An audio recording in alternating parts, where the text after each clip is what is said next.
table so the ministers can enter?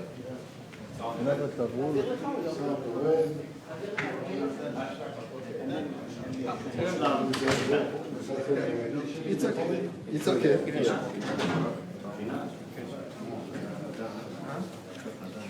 You are here with your flag? Yeah.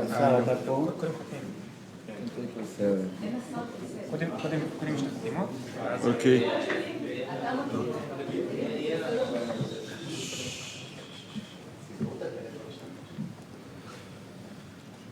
Good afternoon, Your Excellency.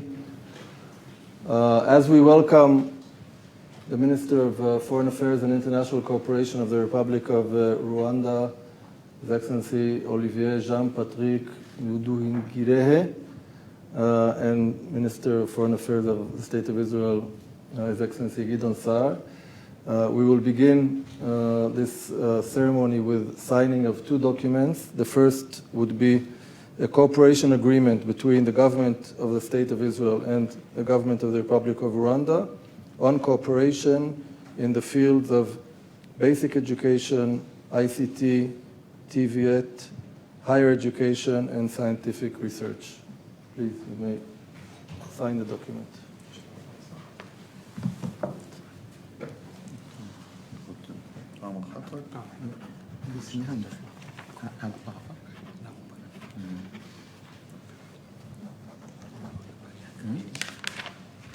Which yellow? Which one? Yellow?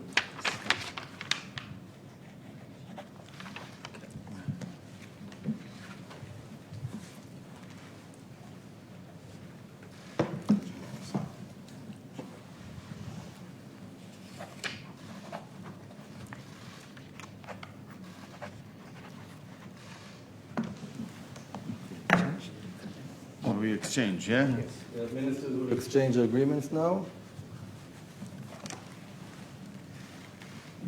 Let's take it open like that, no? Okay. Oops, like this. Yeah.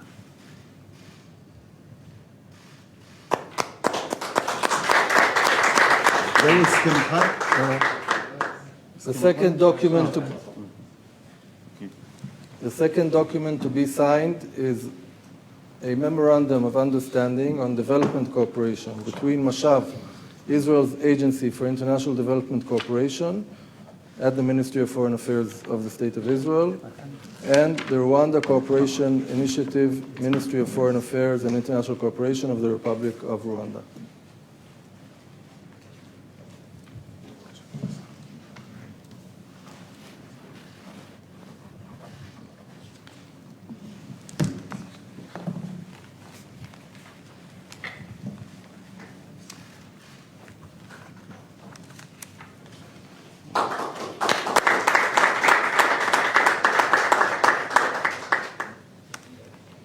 Thank you. We will hear now statements from both ministers.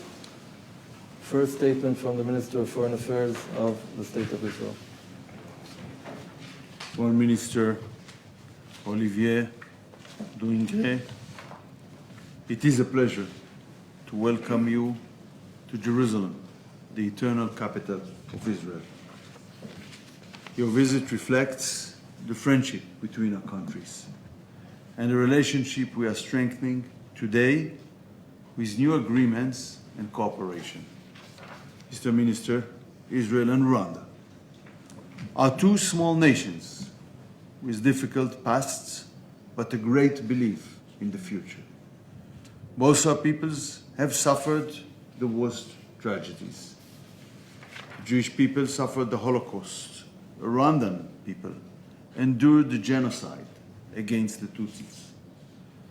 Different histories, different regions, pure evil.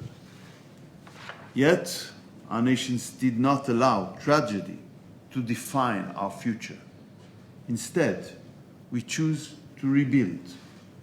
This shared experience creates a unique moral and natural bond between our countries.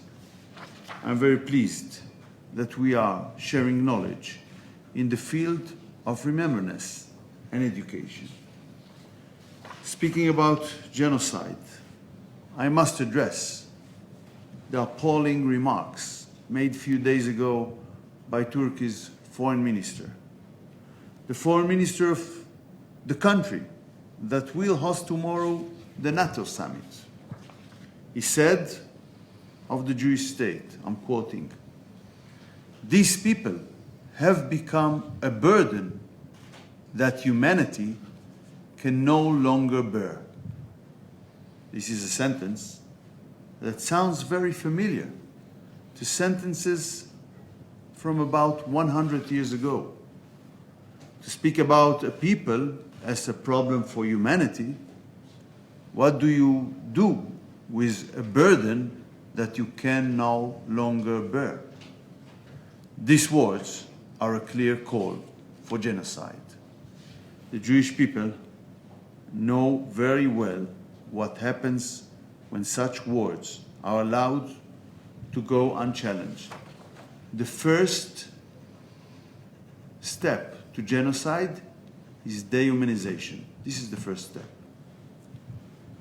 Mr. Minister, Israel and Rwanda demonstrate that nations are not measured by their size, but by the determination and resilience of the people.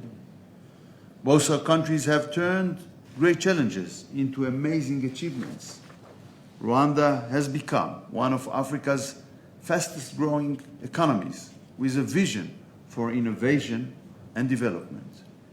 Israel, despite constant security challenges, has become a global center of technology, science, and entrepreneurship. We understand that any nation's greatest resource is its people.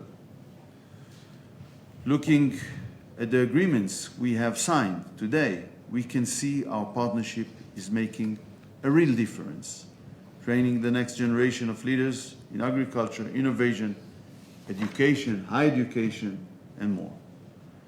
Today we will also speak about the many challenges confronting our regions. I welcome the peace agreement between Rwanda and the DRC, which was reached a year ago and signed in Washington, D.C. in December. We, of course, support the full implementation of the agreement. In our region, Israel continues to face the threat posed by Iran and its terrorist proxies, who seek to eliminate Israel. In the face of challenges, we continue to build and develop. Our economy is very strong and share our knowledge with our friends. Mr. Minister, it is a pleasure to welcome you to Jerusalem, and I look forward to our discussion, more exactly continuation of our discussion we begin in our tete-a-tete meeting. Please, Minister, the floor is yours. Thank you very much, Your Excellency Gideon Moshe Saar, Minister of Foreign Affairs of the State of Israel, members of the press, ladies and gentlemen. Allow me first, Minister, to express my gratitude to you for the warm welcome and generous hospitality extended to my delegation since our arrival in Israel. I also thank you for the frank, constructive, and forward-looking discussion which allowed us to make progress on key areas of cooperation, review the main pillars of our partnership, and further strengthen the foundations of our bilateral relations. Yesterday, as I told you, I had the privilege of visiting the old city of Jerusalem and the Western Wall, which enabled me to understand the long history of the state of Israel and of the Jewish people. This morning, I visited Yad Vashem, where I met its chairman, Mr. Danny Dayan, whom we recently hosted in Kigali during a Kwibuka 32, which is the annual commemoration of the 1994 genocide against the Tutsi in Rwanda. These visits allowed us to better understand the history of this country and reflect on human experiences that continue to shape our countries.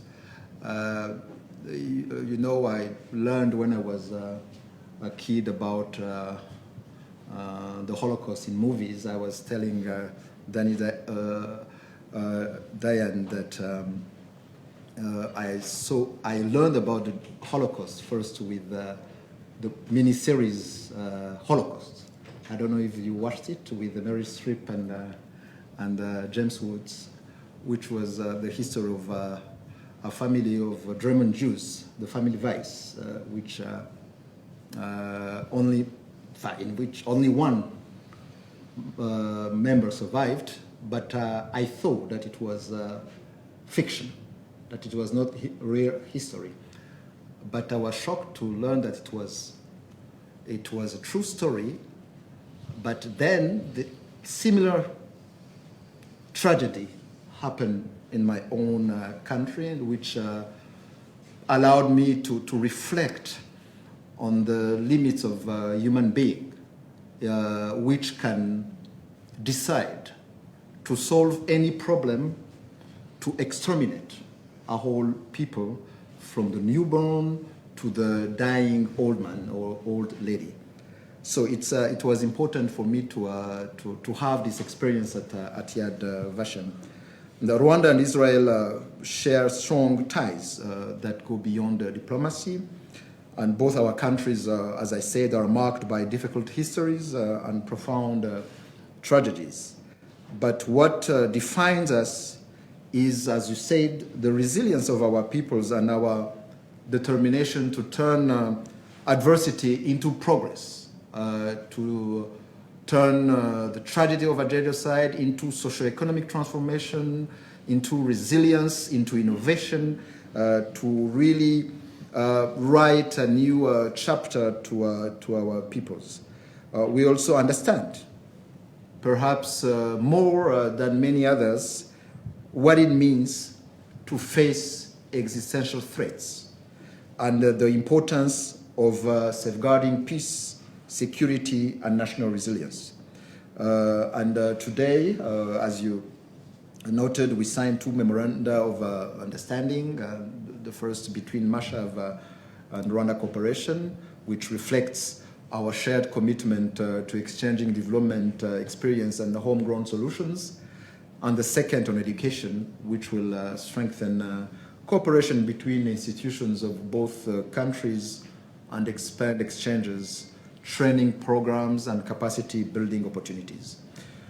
We also exchange views, and we will continue to do so, on the security situations in our respective regions, and reaffirm the importance of dialogue, diplomacy, and international cooperation. Today's discussion and agreements reflect the strength of our partnership and our shared ambition to deepen cooperation for mutual benefit. I'm confident that this visit will bring a new momentum to Rwanda-Israel relations. I thank you. Toda Rabba. Is it? Yeah, you said it good. Actually, you said it very good. Thank you. Thank you. Thank you very much, Minister. Thank you, media. We will move now to the bilateral meeting. Okay. So I will invite the Israeli delegation to take their seats in the round.